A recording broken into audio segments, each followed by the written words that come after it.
Ce programme vous est offert par Illico Cash.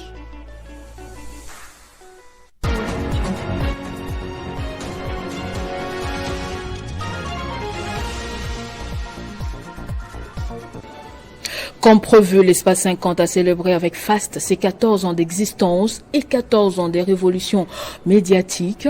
À l'occasion, une soirée des galas a été organisée ce mardi au Fleuve Congo Hotel avec plusieurs invités des marques. La première ministre continue son itinérance dans l'est du pays. Après Bukavu, Judith Souminoa est arrivée à Goma au Nord Kivu.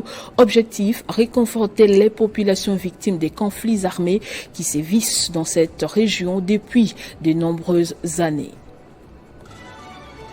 À l'Assemblée nationale, il n'y a jamais eu abus des finances. C'est le premier vice-président de la Chambre basse du Parlement qui fixe l'opinion au sujet d'un ordre d'émission de 22 personnes pour les Canada qui circulent sur la toile.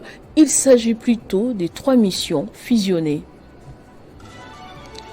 Au Kenya, retrait du projet de budget 2024-2025, incluant des hausses des taxes. Cette décision intervient après des manifestations violentes ayant causé la mort d'une vingtaine de personnes dans les pays. Nouveau journal sur Télé 50, bienvenue à tous. Dans le cadre des 14 ans d'existence de l'espace 50, le directeur général Jean-Marie Kassamba et tous les personnels de cet espace audiovisuel et web se sont retrouvés mardi au Fleuve Congo Hotel dans une soirée des galas pour célébrer ce jour spécial qui marque la révolution médiatique en République démocratique du Congo.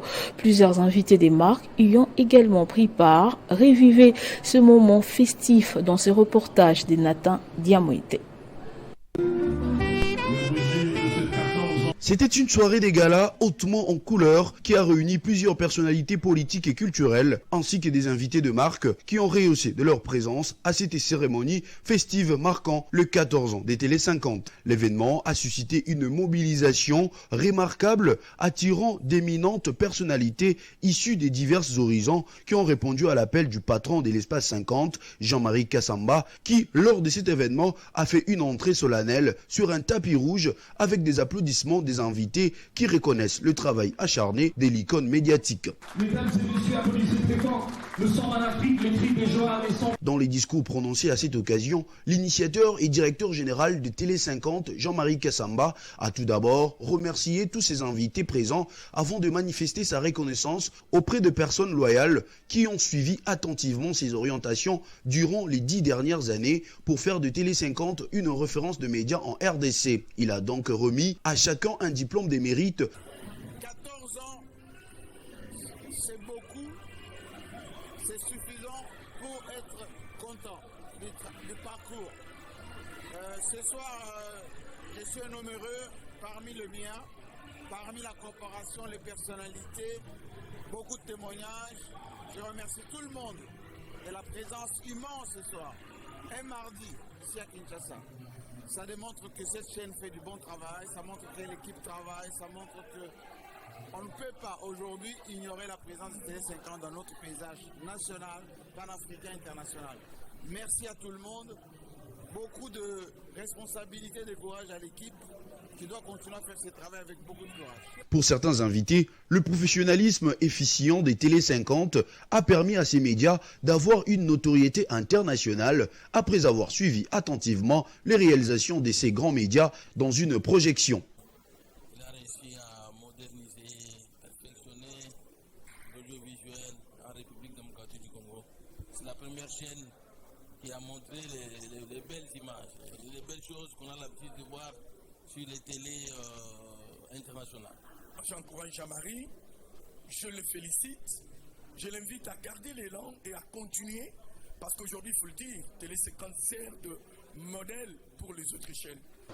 Mes souhaits est que Dieu accorde vraiment une longévité à la chaîne, que la prospérité soit le partage de tous les ouvriers, de tous ceux qui travaillent, que Dieu les amène encore plus haut. L'objectif de cette soirée des galas a été également promettre au grand public de faire encore mieux après 14 ans. Pour y parvenir, le patron de l'Espace 50 ainsi que le personnel s'engagent davantage sur tous les fronts pour vendre encore l'image positive de la République démocratique du Congo à travers des émissions et des reportages. La soirée des galas pour ces 14 ans a été agrémentée par les animations musicales qui ont invité toute l'assistance dans la piste pour les pas des dansants.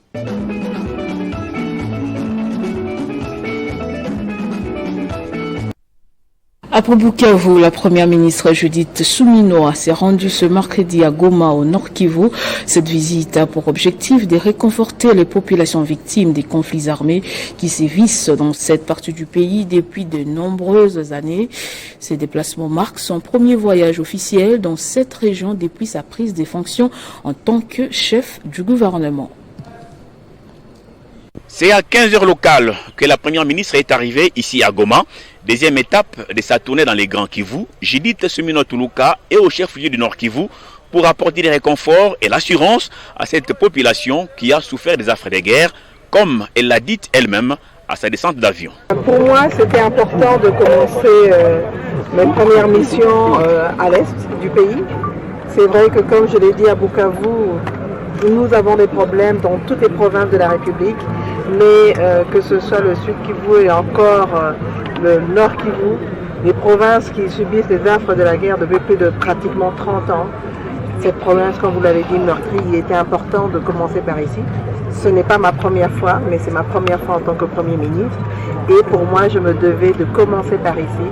C'est vrai que les problèmes, on les connaît de loin, on les connaît, mais il est toujours important de venir, de rencontrer la population, de rencontrer les autorités au niveau de la province, les autorités locales, les chefs coutumiers, et pouvoir échanger avec eux, parce que là, nous sommes en train, on a commencé, on a pris fonction, et donc il est important de pouvoir quand même avoir des échanges pour pouvoir ajuster nos interventions dans le cadre de la mise en œuvre du programme du gouvernement. La chef du gouvernement a été accueillie par les gouverneurs militaires qu'entourait le comité provincial de sécurité ainsi qu'une foule nombreuse de la population de Goma qui attend beaucoup du gouvernement central. Comme vous le savez, la sécurité fait partie des 6 piliers principaux du gouvernement Suminwa, défendu et approuvé par l'Assemblée nationale. Après l'aéroport, les cortèges s'étaient branlés jusqu'ici au gouvernorat des provinces pour une réunion d'abord des conseils de sécurité. La première ministre va recevoir aussi les acteurs politiques ainsi que ceux de la société civile et les représentants des déplacés. Dans la suite de la première ministre, on a noté la présence de quelques membres du gouvernement central, parmi eux la ministre des Affaires sociales et Action humanitaire, Aziz Monana. Pour ce vendredi, il est prévu une descente dans les camps des déplacés, dans les environs de Goma, pour apporter une assistance aux déplacés. Depuis Goma, Crispin Ichibinkoufwa, Télé 50.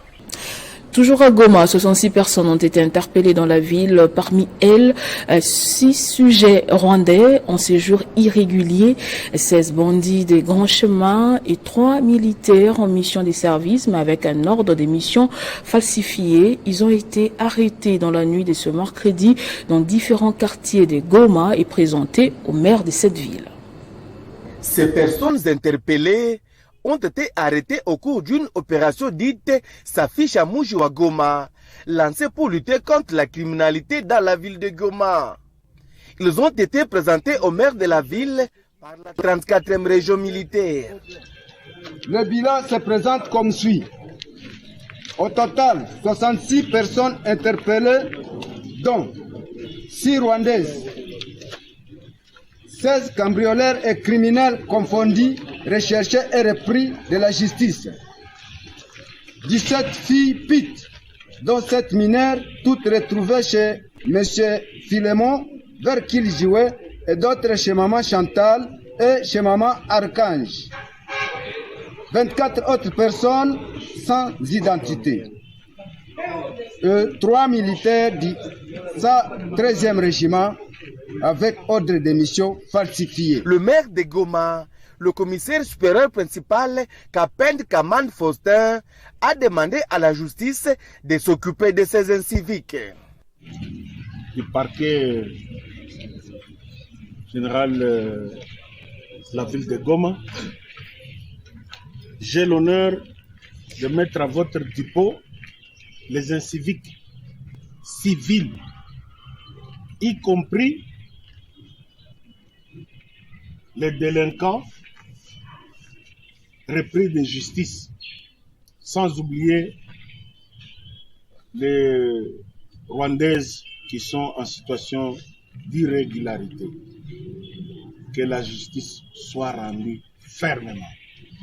Merci. Rappelons que c'est depuis un certain temps que le maire de la ville de Goma ainsi que d'autres services de sécurité s'impliquent pour mettre un terme à l'insécurité dans la ville volcanique. Je l'ai dit au sommaire, il n'y a jamais eu abus des finances à l'Assemblée nationale. C'est le premier vice-président de la Chambre basse du Parlement qui fixe l'opinion au sujet d'un ordre de mission de 22 personnes pour le Canada qui circule sur la toile. D'après Jean-Claude Isaac Chilumbaye, il s'agit de 3 missions fusionnées. Il convient de noter que nous, en arrivant aux fonctions comme membres du bureau de l'Assemblée nationale, nous avons trouvé cette mission déjà activée. Parce que la correspondance qui invite le Parlement congolais à l'Assemblée parlementaire de la francophonie, ça date du 1er janvier 2023. Et ça fait pratiquement 1 année et demie. Cette correspondance avait été adressée au président Mbosso, d'abord comme président du bureau définitif de l'Assemblée nationale, et qu'à l'approche de la manifestation, il n'est plus président du bureau définitif, il est devenu président du bureau provisoire, c'était après les élections, et que l'on sait que les visas du Canada prennent énormément de temps pour les obtenir. Il a dû, comme président du bureau provisoire, organiser ce voyage et que les ordres de mission avaient été signés pour presque l'ensemble de la délégation qui devait partir. Et il s'agit ici de 3 ordres de mission qui avaient été signés. Ce qu'il convient de noter, c'est qu'il ne s'agit pas de la même mission. C'est plusieurs forums qui vont se tenir sur 12 jours au total. Il y a un forum qui fait 3 jours, il y a un forum qui fait 6 jours, ainsi de suite. Donc ce ne sont pas les mêmes personnes qui vont aller à la même activité. Ça, il fallait le noter. Ce qui fait peut-être des bruits, c'est que le président voyage avec 6 personnes dans sa suite. Je ne trouve pas que ça soit assez. On ne va pas quand même s'imaginer le président de l'Assemblée nationale en train de tirer des bagages dans des aéroports. C'est pas commode. Voilà un peu ce qui s'est passé. Je crois qu'il n'y a pas eu abus de finances publiques, il n'y a pas eu extravagance, il n'y a pas eu exagération. Notre peuple est informé qu'il ne s'agit pas d'une seule mission, mais de 3 missions que nous avons préféré mettre ensemble parce que cette fois-là, toutes devront être dirigées par l'honorable président de l'Assemblée. Et puis le rassemblement des alliés de Félix Antoine Tshisekedi Tshilombo dit suivre attentivement la situation politique de l'heure de la République démocratique du Congo, marquée selon lui par les tractations autour de l'élection des membres du bureau définitif du Sénat. Réunis à ce sujet ce mercredi, le RAFAT déclare ce qui suit. Le rassemblement des alliés de Félix Antoine Tshisekedi Tshilombo salue la démarche entreprise par la majorité parlementaire, tendant à un partage équitable et équilibré des postes en tenant compte de la représentativité des provinces et de la géopolitique. Au-delà de cette donne sociopolitique, les RAFAT estiment que l'union sacrée serait mieux inspirée de tenir également compte des espaces linguistiques en vue de garantir davantage la cohésion et l'unité nationale tant recherchée dans notre pays. Les RAFAT constatent que les institutions politiques telles que consacrées par la constitution du pays sont actuellement animées par les personnalités issues des 3 espaces linguistiques, à savoir le président de la République, Chiluba, le président de l'Assemblée nationale, Swahili, et le gouvernement Congo. Le rassemblement des alliés de Félix Antoine Tshisekedi Tshilombo, de commun accord avec la notabilité de l'Équateur, soutiennent que la présidence du Sénat soit confiée à une personnalité du 4e espace linguistique en l'occurrence Lingala, provenant de l'IDPS et plus particulièrement de la province de l'Équateur, au regard des résultats obtenus par les chefs de l'État dans cette province lors des élections du 20 décembre 2023. C'est un note de soulagement pour les opérateurs économiques et la population des Beni, Butembo, Lubero. Les véhicules des transits en destination de la RDC arrêtés par les autorités ougandaises seront libérés. C'est le fruit de la diplomatie commerciale menée tambour battant par le ministre du Commerce extérieur, Julien Paluku Kaonga, en marge de la 14e réunion du Conseil des ministres du Commerce extérieur de la ZLECAf à Zanzibar, en République unie de Tanzanie, où il a échangé avec son collègue ougandais qui a regretté la violation des textes régissant le transit par son pays.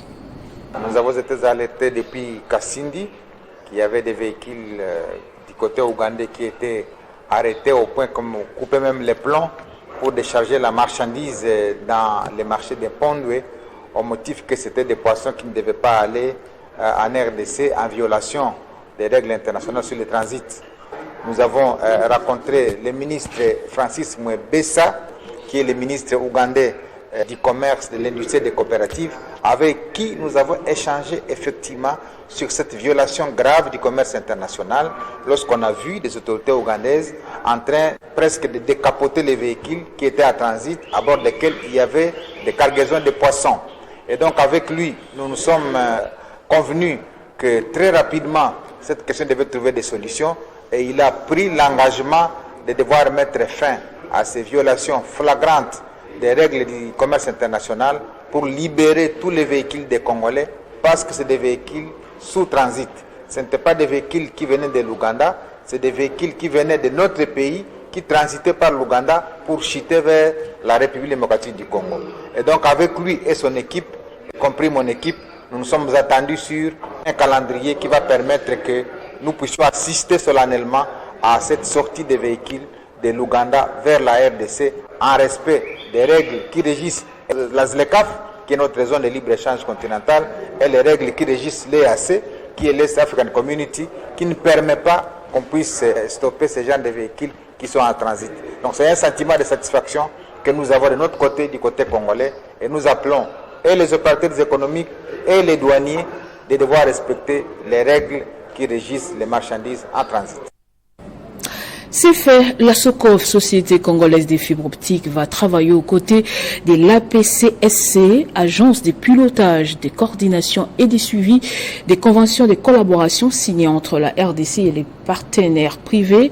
La cérémonie de la signature de ce mot s'est déroulée sous la supervision du ministre en charge des PT numériques, Augustin Kibassa, avec à ses côtés André Wamson Dirkaba, du chef de l'État en matière économique et financière. Nous sommes au siège de l'APCSC et la signature du protocole d'attente se fait entre l'APCSC et la société SOCOF. Freddy Chembo pour l'APCSC et Prosper Mpeye pour la SOCOF ont à travers cette signature rendu possible une collaboration qui se veut indispensable au profit de la République. Le conseiller principal du chef de l'État au collège des PTNT, Freddy David Lucasso, est revenu sur l'importance à accorder à cette signature qui se confirme à la vision du chef de l'État pour le secteur du numérique. Le chef de l'État a décidé de faire du numérique un levier de développement, d'intégration, de bonne gouvernance et de croissance économique. Avec l'accompagnement et l'autorisation du chef de l'État, pour convaincre les différentes entités appelées à déployer les infrastructures de transport, à pouvoir associer à ces infrastructures l'autoroute de l'information. Côté SOCOF, l'on reste conscient de la mission à remplir. Prosper Mpeye rassure quant à l'atteinte des objectifs suite aux missions lui assignées. C'est la première fois que la RDC va investir, elle-même va investir dans la fibre optique. Nous pouvons vous promettre que nous ferons tout ce qui est en notre pouvoir pour que cela soit un succès. Après la renégociation du contrat sino-congolais, il est mentionné que 6000 km de routes seront construites en raison de 3000 pour les 5 prochaines années. En somme, la convention révisitée prévoit l'octroi de 7 milliards de dollars américains pour la construction des routes. Dans cette démarche, la PCSC a en charge du suivi pour son effectivité. Sans nul doute, il a besoin de la SOCOF. Après sa brillante élection législative nationale et provinciale ainsi que au poste de gouverneur du Lualaba, Fifi Masukia Saini a déployé les vaillants élus de sa plateforme politique dans différentes circonscriptions, notamment celle de la province Kolbatifère en cette période des vacances parlementaires pour les députés nationaux. C'est le cas du député national Alain Kapia Makumbo, cadre du Front des indépendants pour la démocratie chrétienne. L'élu de la circonscription électorale de Lubudi a débuté sa tournée dans sa base électorale dans la commune de Fongoromé. Ce sont des milliers de personnes, hommes, femmes, jeunes et vieux qui ont fait les déplacements. Les autorités traditionnelles ont également suspendu leurs occupations quotidiennes. Ayant dénommé cette tournée sous les thèmes « Merci Lubudi » le long de la route Kasolondo, sa délégation a drainé un monde fou qui l'attendait pendant de longues heures. Tous se sont fixés rendez-vous dans la grande salle Lupeto. La salle était pleine comme un œuf. Les délégués de l'assistance s'est donné le temps de porter à la connaissance du député national les doléances des communautés locales. L'emploi pour tous, les infrastructures routières de qualité, la lutte contre la discrimination, la construction des ponts. Alain Kapia Makumbo, parce que c'est de lui qu'il s'agit, a réaffirmé son engagement d'user des pouvoirs constitutionnels afin d'amener l'exécutif national à y apporter des solutions appropriées dans un délai raisonnable. Il a ensuite exprimé sa reconnaissance à tous de l'avoir massivement voté aux législatives nationales du 20 décembre dernier. C'est lui qu'on a surnommé ici le prince des Makuba. C'est lui qu'on a surnommé ici le prince des Mukabe Kazadi, a salué le leadership à impact visible de son autorité morale et gouverneur nouvellement élu du Lualaba Fifi Masukia Saini sous la houlette du chef d'État Félix Antoine Tshisekedi Tshilombo. J'ai besoin d'annoncer, de prêcher l'unité, la cohésion pacifique des communautés dans notre territoire. Parmi les 5000 personnes ayant rempli la salle et ses alentours, le député national Kapia Makumbo a rassemblé aussi les cadres et militants de l'Union sacrée de la nation, dont ceux de l'UDPS, des FIDEC, sans oublier ceux de la structure dénommée FKMAC. Il s'est dit prêt à servir sans relâche son peuple. C'est dans une atmosphère de fête agrémentée par les groupes folkloriques du coin que la manifestation s'est clôturée. Nouveau gouverneur du Congo central, Grace Nkwanga Maswangi Bilolo, a pris officiellement ses fonctions ce mercredi dans la ville de Matadi à l'issue d'une cérémonie des remises et reprises au bâtiment intelligent du gouvernorat. L'inspection provinciale de la territoriale l'a organisée en présence des autorités compétentes de la province ainsi que de la notabilité sous l'ovation populaire. À noter que le gouverneur sortant, Guy Bandou, a brillé par son absence. C'était au bâtiment intelligent du gouvernorat du Congo central que s'est déroulée cette cérémonie des remises-reprises entre Grace Bilolo et Guy Bandou, respectivement, gouverneurs entrants et sortants de la province du Congo central.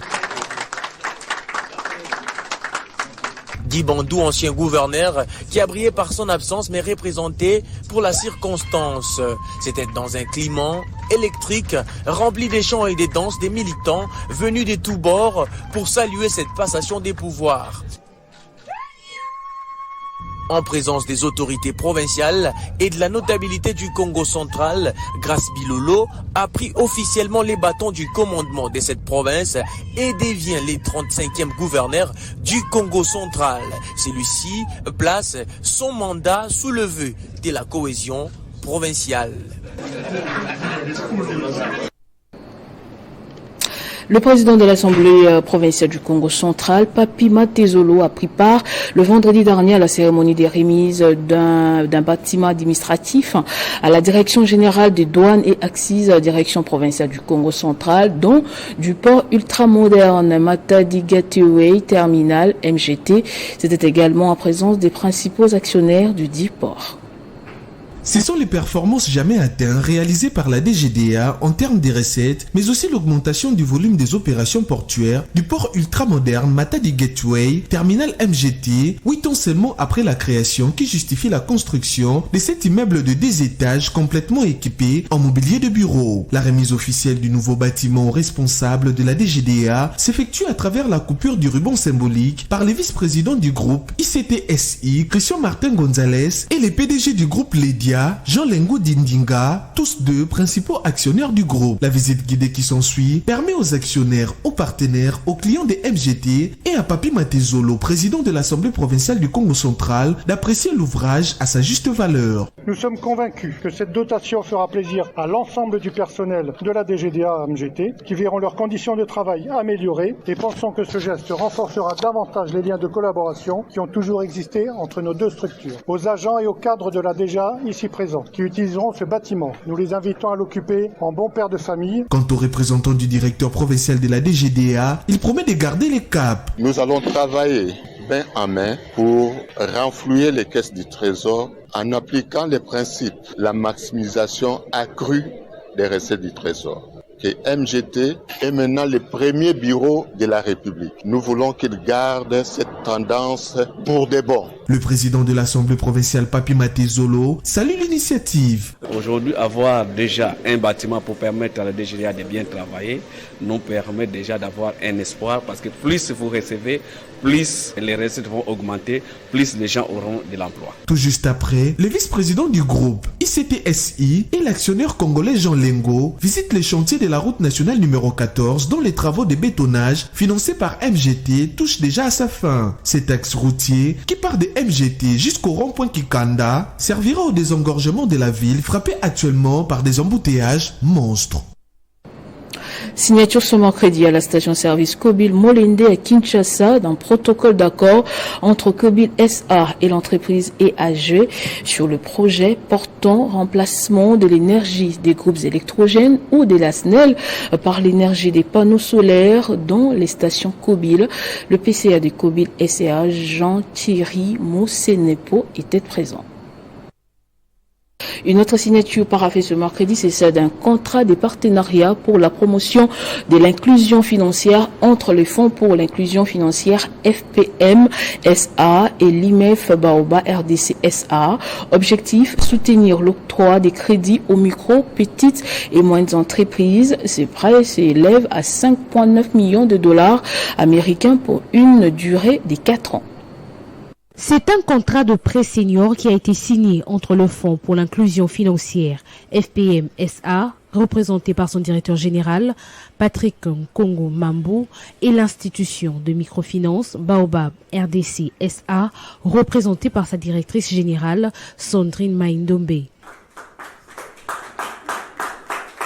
Pour l'IMF Baobab RDC SA et le FPM SA, cet accord symbolise un engagement partagé et vise à soutenir l'accès au financement des petites et moyennes entreprises pour des solutions novatrices et pérennes face aux défis économiques et sociaux contemporains. Ce partenariat que nous avons, en tout cas la signature du contrat que nous avons fait aujourd'hui est important dans le sens où c'est un partenariat qui nous permet de pouvoir justement financer directement nos clients qui en ont besoin. En analysant les portefeuilles de crédit des MPM, c'est très difficile de voir une croissance toujours en qualité. Et par rapport à ça, les institutions financières comme les FPM viennent avec des instruments de partage des risques. C'est pour dérisquer, mais aussi pour créer de l'additionnalité dans l'offre. Dans sa mission, le Fonds pour l'inclusion financière FPM SA vise à soutenir la construction et le développement d'un système financier inclusif et responsable en RDC en offrant des services d'assistance technique, de refinancement et de garantie de portefeuille adaptés aux institutions financières qui servent les micro, petites et moyennes entreprises et des populations actives à faible revenu qui présentent un réel potentiel de développement. 25 ans déjà depuis que la grande société des Renault dans la fabrication des divers biens de consommation dénommée Prémédis SARL du PDG Shiva Prasad a ouvert ses portes en République démocratique du Congo.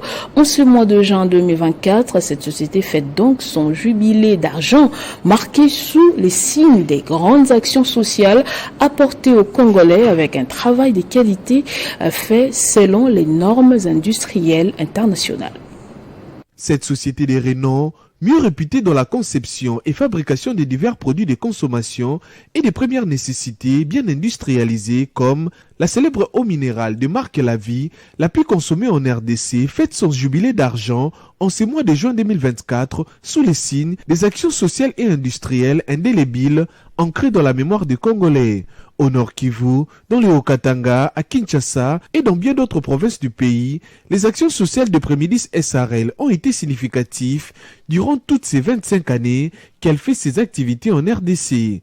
Très régulièrement, cette société du PDG Shiva Prasad apporte de l'assistance en vivres et non-vivres aux personnes vulnérables, aux démunis, dans les orphelinats au Nord Kivu, au Haut-Katanga et dans d'autres coins de la RDC, dans le but de redonner sourire à ces personnes nécessiteuses. Bien au-delà, durant les 25 ans que cette société vient de totaliser en RDC, l'appui aux structures de la jeunesse congolaise sur les volets éducation, activités culturelles, sportives et des actions de développement, des infrastructures abritant les institutions du pays, des routes, a été démise. Les exemples sont légion, à l'occurrence l'appui financier pour la construction des bâtiments modernes de l'Université catholique La Sampécia de Goma, l'appui aux équipes sportives des jeunes, à travers le pays, la construction du bâtiment administratif du commissariat urbain de la police de Goma, l'appui financier pour l'aménagement de certains tronçons routiers au Haut-Katanga, au Nord Kivu, l'appui à la scolarisation et à la formation des enfants et jeunes. En parlant toujours du volet social,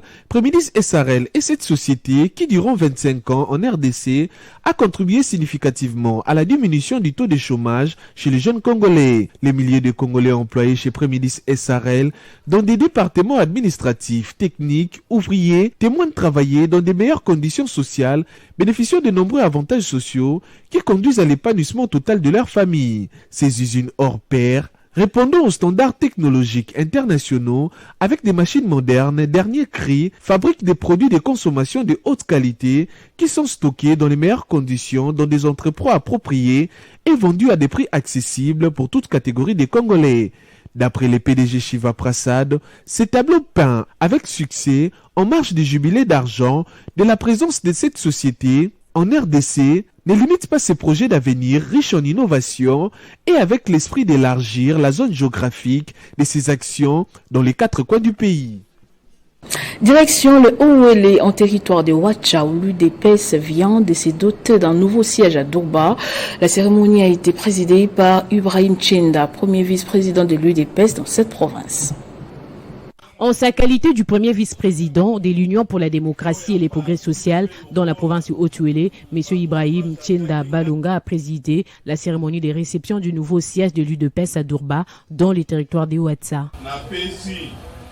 Na Sa Majesté Sourou, merci mingi pour la Construit sur fonds propres du chef des secteurs de Kibali, M. Dieudonné, sur et Louboitima, c'était en présence des cadres du parti présidentiel ainsi que des invités des marques. Prenant la parole pour la circonstance, le représentant du secrétaire général de l'UDPS, Ibrahim Tchenda Balunga, a félicité les donateurs qui ne cessent de soutenir la vision du président de la République. Félix Antoine Tshisekedi Tshilombo. Juste après cette cérémonie, M. Ibrahim Tchenda Balunga s'est confié à la presse pour parler de sa mission. Nous sommes l'équipe d'avance pour aller préparer l'arrivée de notre champion, le nouveau gouverneur, M. Jean Bakomi Togambo, qui a été notifié par les VPM et notifié et ordonné par le chef de l'État comme le nouveau gouverneur du Haut-Ouélé. Et comme il est notre champion de l'Union sacrée. Ensuite, Tienda Balonga Ibrahim a félicité les chefs de l'État, Félix Antoine Tshisekedi Tshilombo pour sa réélection, mais aussi les VPM à l'intérieur, Jacquemaine Chabani pour sa nomination et le gouverneur du Haut-Uélé, Jean Bakomito, bien avant d'appeler toute la population à se ranger derrière la vision du nouveau gouverneur de la province du Haut-Uélé. Au Kenya, après des manifestations violentes ayant causé la mort d'une vingtaine de personnes, le président William Ruto a annoncé ce mercredi le retrait du projet de budget 2024-2025, incluant des hausses des taxes. Adopté par le Parlement, ce projet avait déclenché une large opposition entraînant des émeutes à Nairobi et dans d'autres villes. Ruto a appelé à un dialogue national pour aborder les problèmes économiques et l'endettement du pays. Le président kényan William Ruto a annoncé ce mercredi qu'il retirait le projet de budget 2024-2025 qui incluait des augmentations des taxes et avait provoqué une forte contestation dans le pays, sombrant mardi dans des violences meurtrières. Les manifestations ont fait 23 morts selon l'organe officiel de protection des droits humains. Listening keenly to the people of Kenya. Après avoir attentivement écouté le peuple kenyan qui a clairement exprimé son rejet du projet de loi de finances 2024, je m'incline et je ne signerai pas ce projet de loi qui sera donc retiré. Après l'adoption du projet de loi, le pays a été témoin d'une large expression de mécontentement à son égard, ce qui a malheureusement conduit à de pertes de vies humaines et à de destructions de biens. Le vote du texte mardi par le Parlement où le parti présidentiel Kenya Kwanza est majoritaire a déclenché la fureur des manifestants réunis à proximité à Nairobi lors d'une 3e journée de contestation du texte en 8 jours. La foule a envahi le Parlement vandalisant et incendiant certains bâtiments dans une attaque sans précédent depuis l'indépendance du pays en 1963. Selon plusieurs ONG, la police a tiré à balles réelles sur la foule. Nairobi et plusieurs autres villes ont également été le théâtre des pillages. Des bâtiments ont été incendiés à Eldoret, dans la vallée du Rift, bastion du président William Ruto. Le chef de l'État kényan a appelé à un dialogue national. Et ce journal est terminé, place au rappel des titres. Comme prévu, l'espace 50 a célébré avec faste ses 14 ans d'existence et 14 ans de révolution médiatique. À l'occasion, une soirée des galas a été organisée ce mardi au Fleuve Congo Hotel avec plusieurs invités des marques. La première ministre continue son itinérance dans l'est du pays. Après Bukavu, Judith Suminwa est arrivée à Goma au Nord Kivu. Objectif, réconforter les populations victimes des conflits armés qui sévissent dans cette région depuis de nombreuses années. À l'Assemblée nationale, il n'y a jamais eu abus des finances. C'est le premier vice-président de la Chambre basse du Parlement qui fixe l'opinion au sujet d'un ordre d'émission de 22 personnes pour le Canada qui circule sur la toile. Il s'agit plutôt des 3 missions fusionnées. Au Kenya, retrait du projet de budget 2024-2025 incluant des hausses des taxes. Cette décision intervient après des manifestations violentes ayant causé la mort d'une vingtaine de personnes dans le pays. Merci de nous avoir suivis partout. L'information reste en continu à temps réel sur votre télévision.